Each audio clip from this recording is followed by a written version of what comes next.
Good stuff there, huh? Yeah! That was a good time right there. I needed that. You sure? Yeah. Man, when she mourned or when she...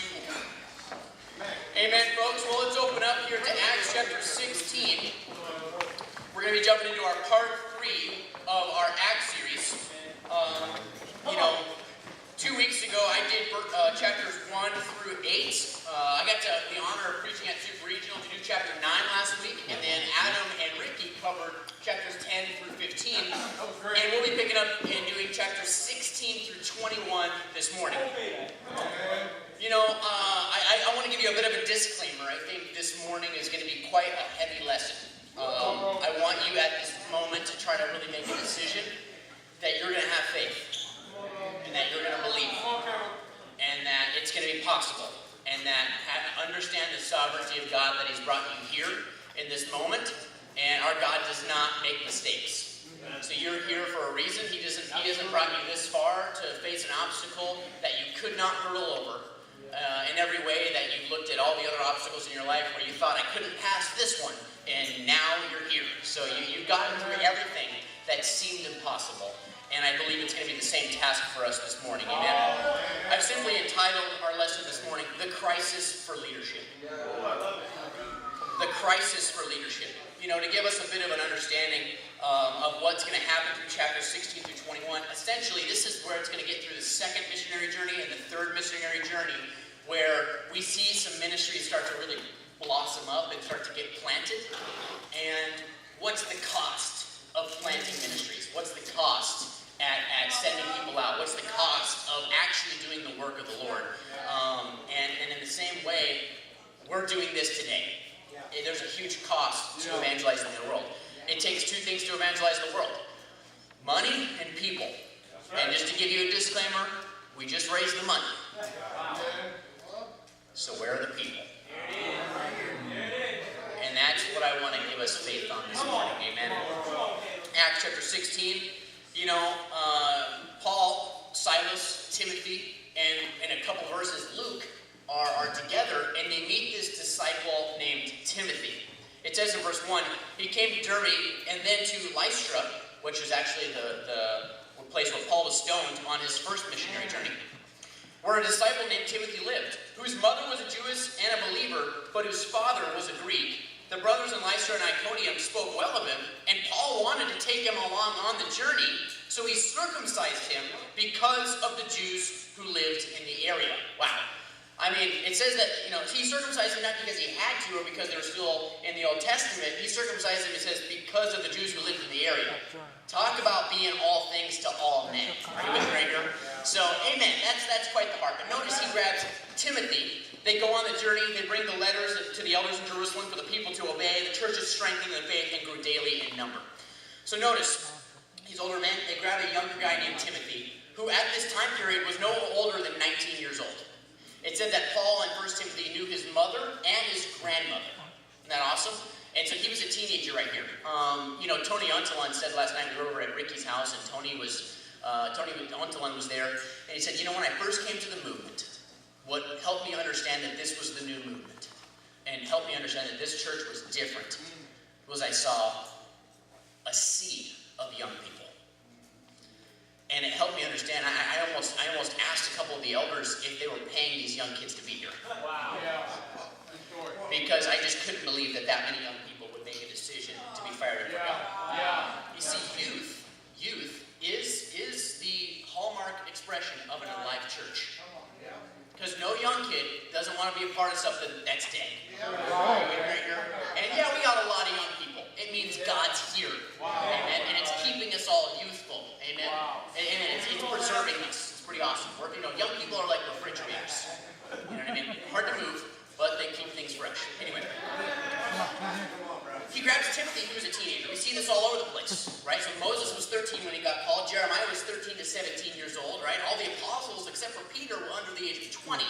So young people and leadership is a big call higher. We're going to see if Timothy later on has any play in the first century movement. It says that Paul had a vision of a man in Macedonia standing there and begging him. And then they went over and they all got ready, meaning that Luke was with them, and they got ready. And then they went from Troas, and then they went straight to Philippi. Now, we're going to get into the story of Philippi. Point one, I have 2 points for you this morning. Point one I learned from my quiet time this morning, and it's something I really want to introduce, a phrase, but I'll give you the title. It's from Proverbs 14:23. Point one, mere talk leads only to poverty. Mere talk leads only to poverty. And we're going to see if the book of Acts was a faith alone, just believe, talk, or was there some action there? Well, I don't know. Let's look at the title of the book, Acts. Actions, which talks about the Acts of the Apostles, right? Or the Acts of the Holy Spirit. So, I mean, you ever heard that phrase, talk is cheap, right? And I think we got to introduce like a little hashtag to tell someone when they're like not really keeping their word. We got to come up with hashtag mere talk. Mere talk. Mere talk. And I think that's the truth. When you don't see fruit, it's because they're not having Bible talk, they're having mere talk. And we're going to see if the apostles, in their leadership, in this team, were they a group of mere talk, or were they actually a group about actions that speak louder than their words? They get on verse 13, on the Sabbath, they actually went outside the city gate to the river where they expected to find a place of prayer. Kind of an insight here. In Babylon, with the loss of the temple, the Israelites actually started to go to the river to pray. Wow. And Psalm 137, verse 1 through 2, it actually says that. That's actually where the song originates from. Oh, brothers, let's go down to the river to pray. Right? So that's where you get that song, is because of the heart people had. And drawing near to the waters helped them understand the river of God, the temple of God, but also just that it too will go under the bridge. So many things come about from praying by the river. They go to the river and expect to find a place of prayer, right? So they expected to find a place of prayer, which tells us that this indicates that in Philippi there was no synagogue. There was a very small Jewish population.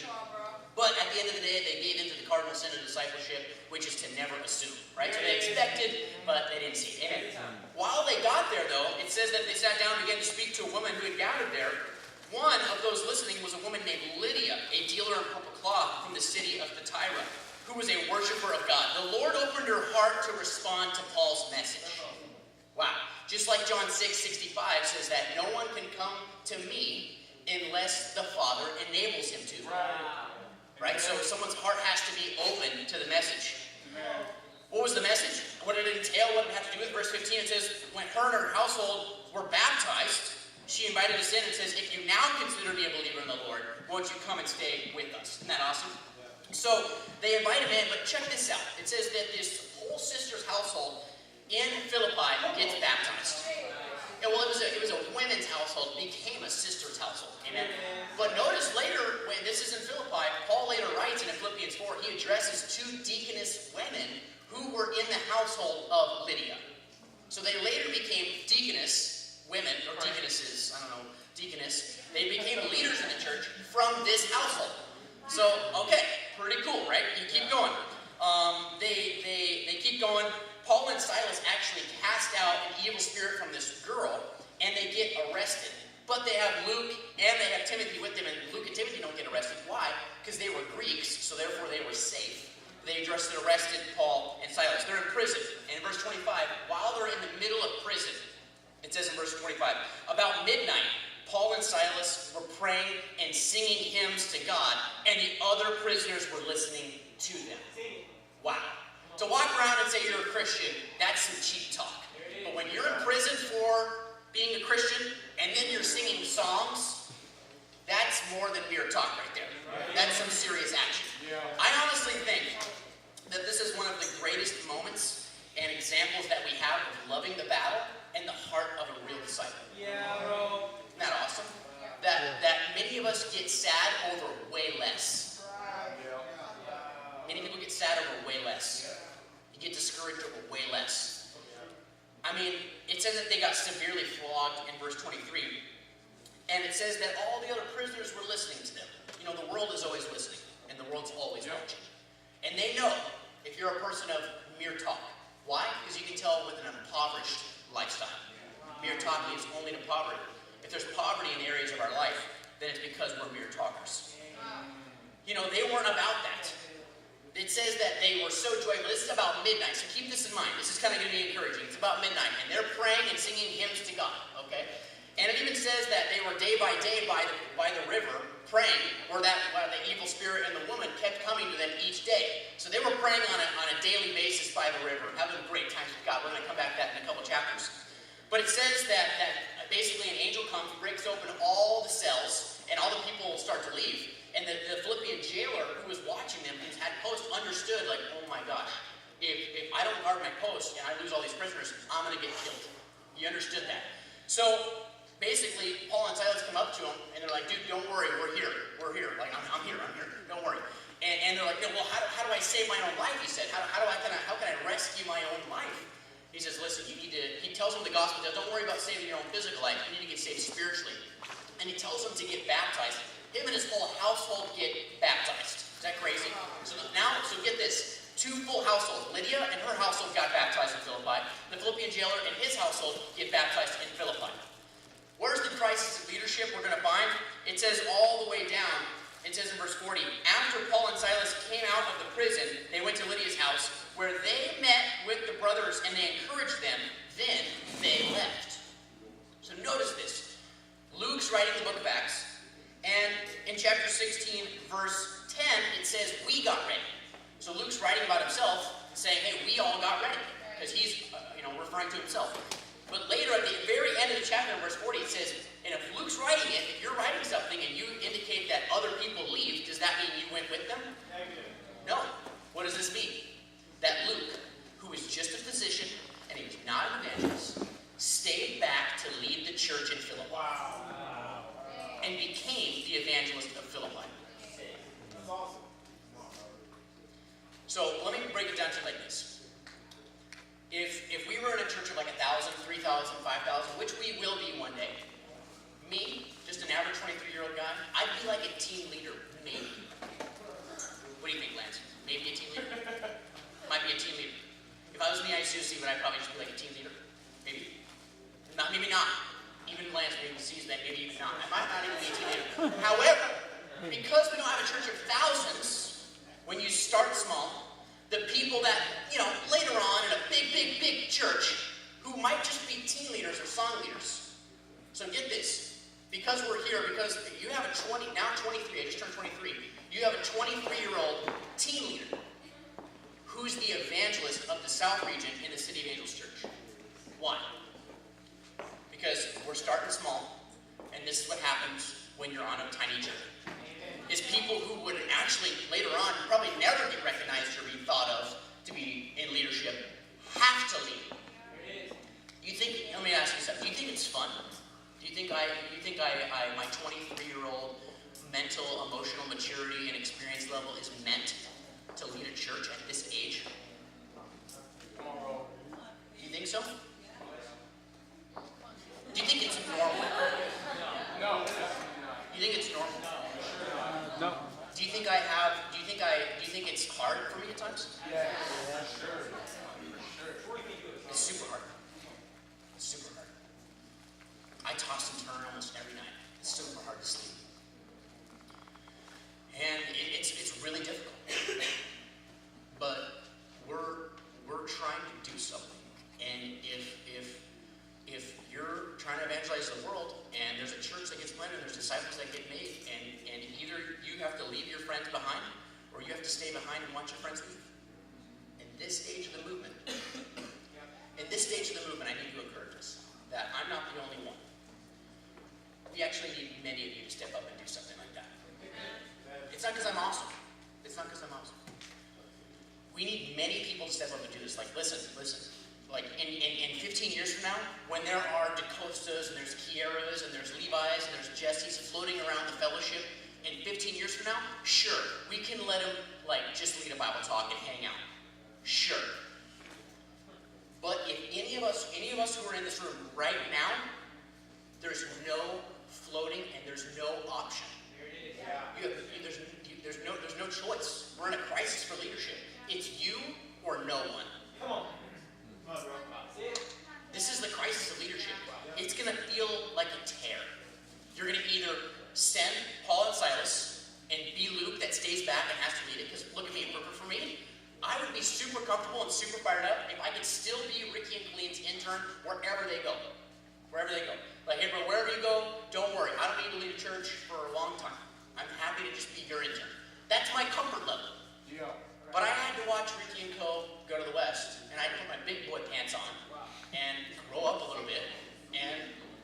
choppy and sassy pants. And I had to step up.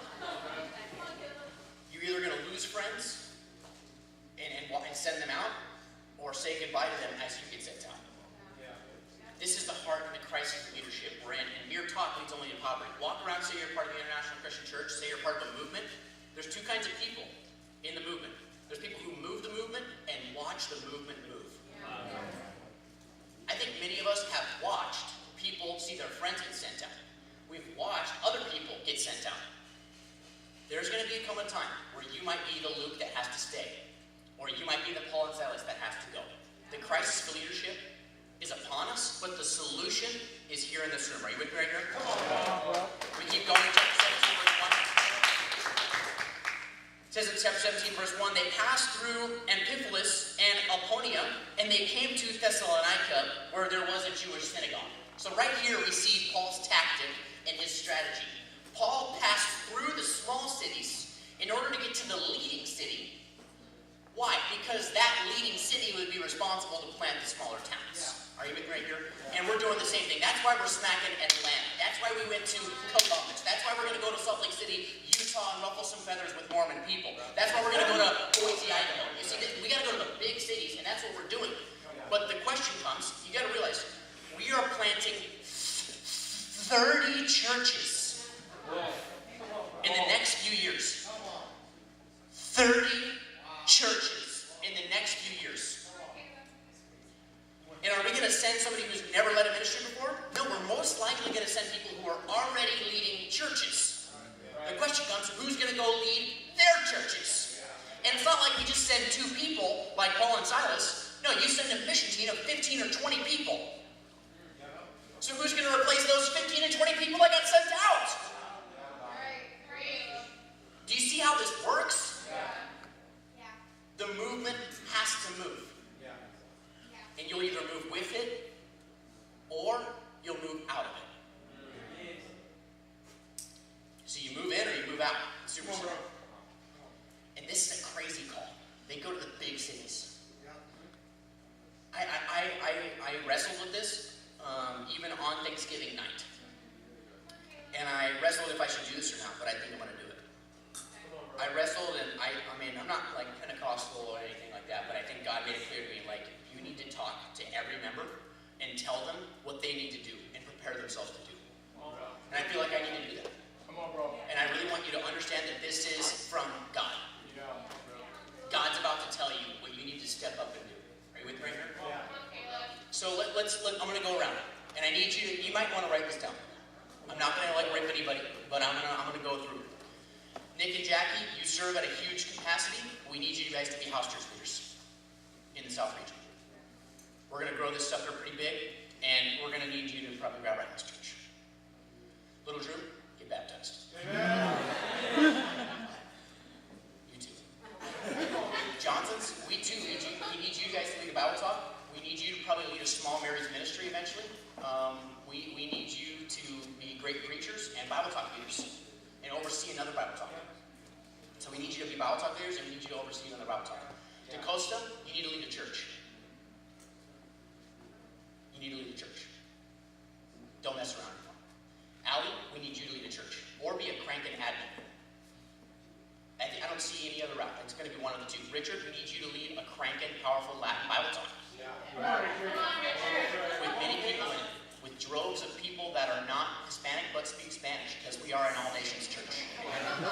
Raymond, I need you to lead a Bible talk and disciple a few people. Marge, we need you to lead a church. You're a church leader, and you need to step up. Keith, we need you to be an animal more than you already are on campus. I need you to share with over 100 people a day. I need you to share your faith with like over 100 people a day. Eric, I need you to convert your whole family, and let's start a house church where your family is in like almost in Palo Verde. Angel, you need to stop messing around and lead a church. It's your calling. Stop running from it. That's right. Garrett, Heidi, you guys need to lead a church. Maria G, you need to lead a Latin Bible talk and lead a sister Bible talk, and you need to disciple like 5 women. Maria Q, same thing. Only I want you to be like the food coordinator for the South as well, because you make incredible food. And I want you to be the Mexican food Latin ministry coordinator, as well as Bible Talk leader that disciples like 3 or 4 people. Tajay, you need to lead a church and be a women's ministry leader. Jesse, you need to be a women's ministry leader. You need to be a cranking women's ministry leader. My sister Shatara, you need to lead Bible Talk. You need to disciple multiple women. Yeah, if you want to go to Japan, that's fine. But I think you can at least disciple 5 women and be a Bible Talk leader. Did I skip this whole front row right here? I sure did. Okay, I'll come back to it last. Levi, you need to lead a church, dude. Bro, you're the right-hand guy for the South, and you need to be ready to take over the sector for the South region, and be ready to take over this region if and when Liz and I get sent out. If you don't get sent out before me, Levi needs to lead the South region if I leave. Kira, you need to lead a church. No messing around. There's just no doubt about it. You're a church leader. You know, it's interesting, because Veronica as well is going to lead a church. You're a church leader. You're a powerful woman with deep convictions, and you need to lead a church. Our sister Bree, we're going to win your husband. And you need to win your husband. Do whatever it takes to win your husband. And when you win your husband, you guys need to lead a house church. And little Tommy and Joey are going to be incredible teen disciples and teen interns. And that's what we need. We need you to, you're a great Bible Talk leader, sis. I want to see you disciple like 3 or 4 people. Luis and Carolina, you guys need to lead like the Spanish sector of the South region. Your Spanish leaders, above and beyond, Kids Kingdom coordinators, you guys can lead a house church and a Spanish ministry. Ed and Alicia, we need you guys to lead a house church in the South region. And grow your Bible Talk, be ready to oversee a Bible Talk, continue to explode the marriage and get conversions in the marriage ministry. Desiree, we need you to be a missionary, and I need you to lead a church. You should be in the paid ministry, and I think you need to lead a church. Tiara, I think you're such an influential woman. Like, you either need to start, I think you need to start the AMS in the South region. And I think you should do it. Shanae, you're a Bible Talk leader. You're a very intelligent, faithful sister who's been here and been loyal to the South for a very long time. I don't see why you shouldn't lead a Bible Talk and disciple like 5 women. Rubio, restoration, bro, you can do it. I believe in you. We can help you. And Lance and Connie, sort out anybody who doesn't take what I just said seriously. The South region is yours to shepherd. You guys are the best shepherds in the whole movement. And I cannot believe that we have you here, and we have a room filled with leaders. We have the room filled with the solution to the crisis of leadership. And you guys are going to oversee what the South region has always been, a leadership factory. Amen, guys? Amen. God has told you what to do because the solution for the crisis of leadership is in this room. Are you with me right here? Amen. Did we skip the whole back row back there? That's it. Lisa, you need to be a crazy Bible Talk leader. And disciple, you can honestly disciple 10 women if you wanted to. Yeah. Keenan, honestly, you better lead a church, bro. You better be like a super region leader and oversee churches. Just don't mess around, bro. Be a church leader. Cynthia, you're a church leader. You need to lead a church. Brandy, you've ran from it, but you too need to lead a church. Tyree, you better not mess around, bro. You're going to be the co-leader, and you're going to like crank the AMS ministry here in the South. Solomon, bro, stop running from it. You need to lead a church. Stop running. Get the flat top back and start leading a church. April, I need you to share your faith with 100 people a day. Because I believe that you could win so many people that we would never be able to impact, but only you would be able to impact. And our visiting brother from Vegas, I don't know what you want to do, but I know that you can lead Bible Talk. You can probably lead a house church. Yep. Get married, lead a house church. Amen. Jose, it's time for you to buckle up and lead the football ministry of the South. And be the right hand couple to a Latin ministry. Tony, you need to lead a church, dude. Yeah. Like, you're like Ron Harding. Like, a very techy guy, but he buckled down and he led a church because that was the need, and you have enough reliability. It's, you're too reliable to not lead a church. Don't mess around. You need to lead a church. Why do I say all that? It sounds like we have a region of leaders. Can I encourage us with something? We have 2 visitors at church. We got a bunch of leaders who aren't acting like leaders. I mean, take what I said about you. That's God. I'm just the one who believes it. so long that you either no longer believe in yourself or you've convinced everyone around you to stop believing in you. And that's garbage. It resets right now. Yeah. That's your call, and you need to step up and live that out. If that's not on the forefront of your mind, then we will not meet the need for the crisis of leadership. Right. I want to encourage us that none of us will actually amount to any of those positions if we don't first be a great disciple. And a great disciple does disciple-like things. Yeah. You wake up and pray and have your quiet time and read and love God and you walk off the mountain every single morning and you share your faith every day, you confess your sin every day, you have your D times every week, and you share your faith and you bring visitors. Yeah.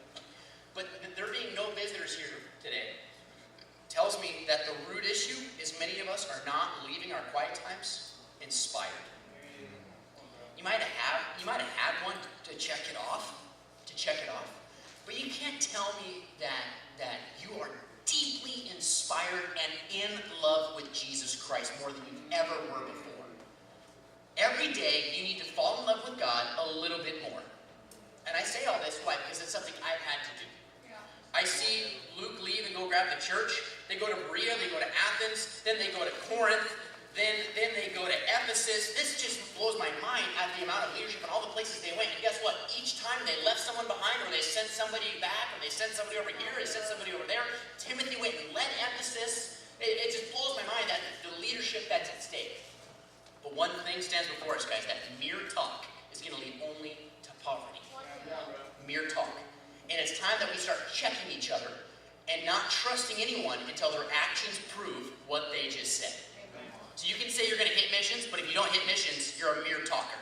And it says that you are promised poverty. And the thing is that poverty kills and it spreads like a virus. If you're around poverty, you'll be in poverty. I mean, you can't fellowship with poverty and not be impoverished, and not get adopted and engulfed in that way of thinking and that lifestyle.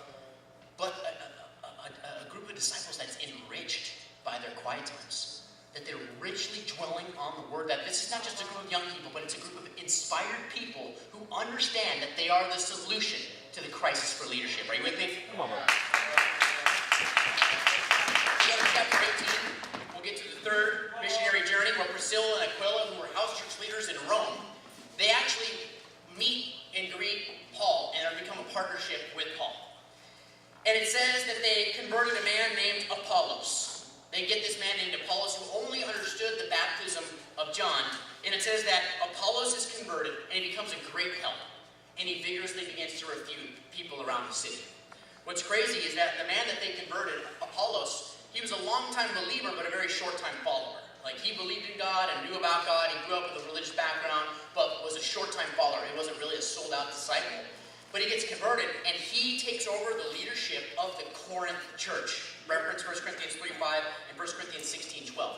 A young baby Christian with a religious background became a church leader in a very, very, very short time.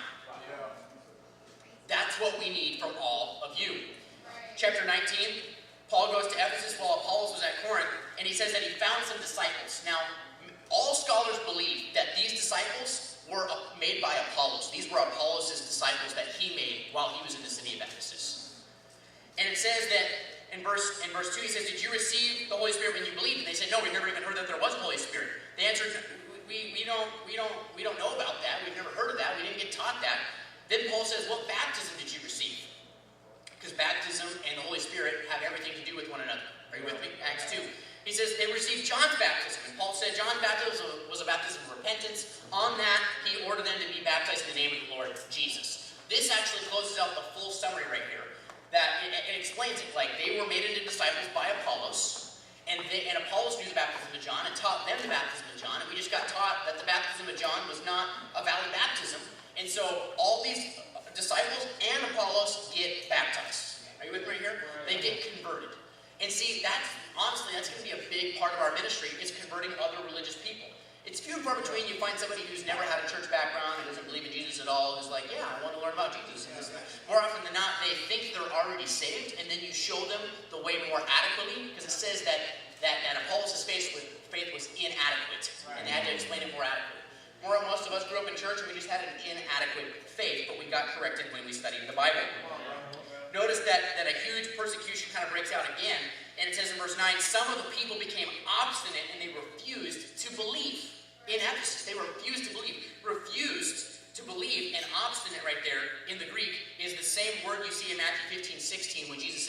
so dull. Dull and obstinate are the same thing. See, when you show somebody the scriptures, it's not that they disagree, and it's not that it's not true. It's that they don't want to believe it. And that's what separates you from everyone else. All of us have at one point in time decided to believe the truth, and for that, you're here early, and you guys are going to be the leaders of tomorrow and the leaders of the movement. Right. Are you with me right here? Yeah. You guys are the solution to the crisis we have for leadership. We're going to look at an example of some people who thought Christianity and casting out demons was so cool that they tried to hijack some of the disciples' jobs. Point 2, imitation or impersonation. Imitation or impersonation. Jump down with me to verse 13. It says, some Jews who went around driving out evil spirits tried to invoke the name of the Lord Jesus over those who were demon-possessed. They would say, in the name of Jesus, who Paul preaches, I command you to come out. 7 sons of Sceva and Jewish chief priests were doing this, and one day the evil spirit answered them, Jesus I know Paul, but who on earth are you? Then the men who had the evil spirit jumped on them, and they overpowered them, and he gave them such a severe beating that they ran out of the house naked and bleeding. You know you got beat when you don't have any clothes on after. I don't know what that one feels like, but it sounds like there was a spanking that happened. Point 2, imitation or impersonation. You see, these people thought Christianity was so cool that they're like, let's try it. Let's try it out. And the only difference, there's a world of a difference between imitation and impersonation. One is sincere, and one looks like an act, and it has no power. So it says they got overpowered by an evil spirit. And as disciples, we know 2 Timothy 1:7 says that we have the spirit of power that cannot be overpowered by any other spirit. So I just got to ask you, are you an imitator this morning, or are you an impersonator? You know that you're impersonating Jesus if you walk around and say, I'm a disciple, I'm part of the movement, but you did hate your missions, you never have visitors, you don't bring people to church, you don't reach out to people, you're not having stellar quiet times. That's somebody who's trying to act like something that they're not. And we're not a church of hypocrites. We are a group of real disciples. We're a group of imitators, but you got to imitate more than just Jesus. 1 Thessalonians 1 says you have to imitate your leader. I would say that the brothers, and I'm going to be humble with this, but I got to say it, the brothers don't look enough like me, and the sisters don't look enough like Liz. Let me just paint the picture for you. I'm not trying to sound arrogant. But I'm trying to go, hey, we got to imitate him. If all the brothers were more like me, you would probably be married, doing good in your budget financially. You might have a clean place, a clean house, you have good hygiene, you'd have good character, and you'd have great quiet times, and you'd be close to God. I think if some of the brothers were more like me, because that's what I know that I am. I know that I have good character, I got my budget on straight, I love God, I want to stay close to God, I'm dependent on God, and we have a clean place and a clean life, and I'm married, and life's pretty good. Because I stay super humble, right? Yeah. And I don't want the brothers to experience that, but too many of you like your own show, and you like yourself more than you like to be like Jesus, and for that, you're paying the consequences. How's your budget? How's your hygiene? How's your character? How's your life? How's your relationship status? How's your future look? And I want to encourage you, imitate the example of me in your life and imitate Jesus Christ. For the sisters, you too would have a lot more going in your life if you were to imitate our women's ministry leader in the South region, Liz Beth. You would be very cheerful. Name a time you saw Liz down. I see some of you sisters down way too much. You're down way too much. You're down on yourself. You're down on your life. You're not very optimistic. And here's the thing: when you see, when I can see a sad tea-faced brother all day and move on, but if I see a sad tea-faced sister, I get sad tea-faced myself. I don't like that. Why? Because the radiance level of the church is based on the sisters. And I think that you got to imitate my wife here in the manner of, hey, I got to be cheerful in all times and all circumstances. I don't need to go into all the other areas, but I think that's just one big area I want to give us. Is to give the sisters a challenge. Be super cheerful and optimistic, and don't have the zeal without knowledge where you're fired up about a situation you shouldn't be fired up about, right? You know what I mean? Everything's great, but you have a lot of debt, and there's a lot of problems, and there's a lot of things in your life that's not going right. That's nothing to be fired up about. It's time to buckle down and get some work done. But you got to get advice, and you got to get help, and you got to imitate here. If we're just trying to impersonate, then you'll still be you, and you'll look like a hypocrite acting like something that you're not. And we want everyone to be an incredible imitator in the church. I think, how did Paul do all this? I think there's an insight in chapter 20. It says that after going to all these places, guys, they went to Thessalonica, they went to Berea, they went to Athens, they went to Corinth, they went to Ephesus. There was a riot in Ephesus. They went to Macedonia, they went to Greece. They went all over the place. They went to Troas. And then finally, after all these places, what do we see Paul do? He did something very much like Jesus in verse 13. It says, when we went on ahead to the ship, and we sailed for Assos, where we were going to take Paul aboard. Notice it says that he sailed to Assos. Why would he do that? If you look in the back of your maps, on the back of in your Bible, Assos was walking distance. It would have taken twice as long for him to sail. Why would he do that? Most likely because Paul needed some alone time. And you got to be able to treat yourself to alone time. When it's the proper time to be alone. Because some people want alone time during midweek, and that's not okay. Give me a second, I'll be there in a second. No, you gotta see. You're doing the welcome, you know what I mean? But we have to know. See, alone time can be in the morning when no one else is demanding of you, or at night when no one else is demanding of you. But sometimes you're going to need alone time, and you're going to need to recharge, just like Jesus, who took time away. You see, the crisis for leadership is going to be upon our shoulders, and that brings a lot of anxiety. So I'll encourage us and inspire us out with this. It's helping us to understand that God has made the ministry of souls and the ministry of reconciliation too hard for us to do without Him. He's made it too hard for us to do. So when you hear, so you check each other. When you hear somebody saying it's too hard, it means they're too reliant on themselves. If ministry ever gets too hard and you're too anxious and you're like, I just can't lead a Bible study, it's so stressful. It's because that person doesn't believe in having rock star dependent quiet times in the morning to their Lord and Savior. And we have to go back to that. You see, when you cast your cares on the Lord, when you cast all your anxieties on the Lord, then He will sustain you. Are you with me right here? Yeah. So we got to go back. I'd like to reference as a crazy scripture that I read in my quiet time, even this morning. And it just blew my mind. I think it's going to kind of help us. If I can reference it, I just want to read it to you. In Isaiah 50, I read this morning. In Isaiah 50, verse 4, it says, He awakens me morning by morning, and He wakens my ear to listen like one being taught. Whoa.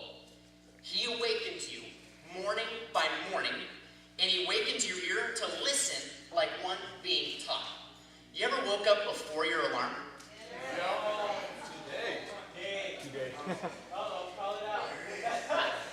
God said you need to get up because I got something to tell you.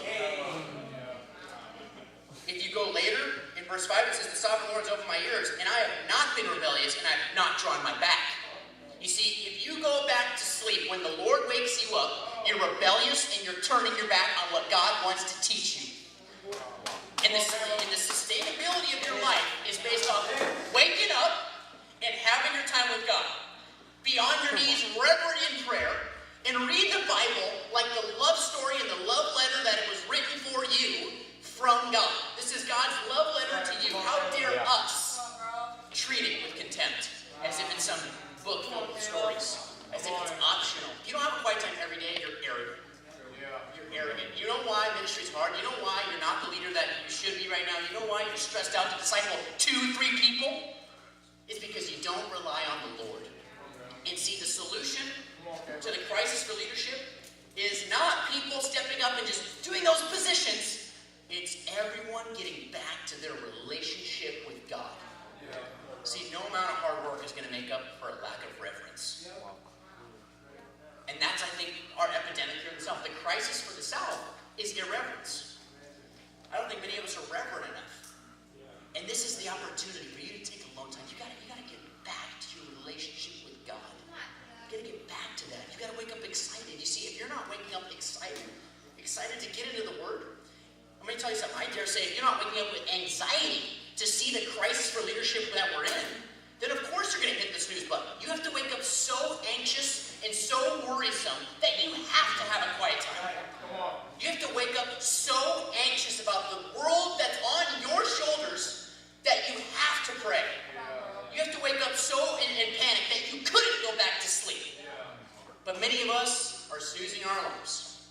sleeping in. And the brothers and sisters' households know who they are, and you know who does that, and you know who you are. And even if you're not in a brother and sister's household, you still know who you are. And it's time to go to bed on time, go back to the 6th grade, set a bedtime, and wake on up early and get your reverence for Christ. Are you with me right here? To close out, in Acts 21, they go on to Jerusalem.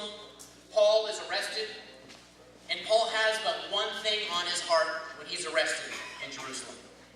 He says in verse 39, Paul answered, I'm only a Jew from Tarsus in Cilicia, a citizen of no ordinary city. Please let me speak to the people. What an incredible hero Paul was. Paul's incredible Christ-like heart. He wants one last opportunity to preach to his fellow people, the Jews, the same people who were beating him only moments ago. You know, if you don't believe that you can do what I told you you could do this morning, I think you're either underestimating yourself, because you can. But if you believe that I sold you short and that you believe that you can do more than what I told you you could do, then I would just encourage you to step up and prove it. So all of us either need to do what we've been called to do, but if you believe I sold you short, if I told you you're a Bible talk leader but you can really lead a church, do it then. Have a great quiet time. Get more. But at least I think you can at least match up to what I told you you could do. Because it wasn't me. I believe it was God. Right, yeah. Because God doesn't make things unclear. I'm not here to sell anybody lies. I understand I could go to hell for lying. I sincerely believe with all my heart that you guys were called to do those things. And Paul just wanted an opportunity to speak to his people. You see, no matter the rejection that you get in the world, no matter the opposition that you get in the world, no matter the friends you have to send, no matter the friends that have to stay, no matter the people you have to lose, the crisis for leadership is right here. Because we understand that mere talk leads only to poverty. And we want to be the people that are the imitators and not the impersonators. The solution for the world's problems and the crisis for leadership is in this room. Let us be the people of today and the leaders of tomorrow. And to God be the glory.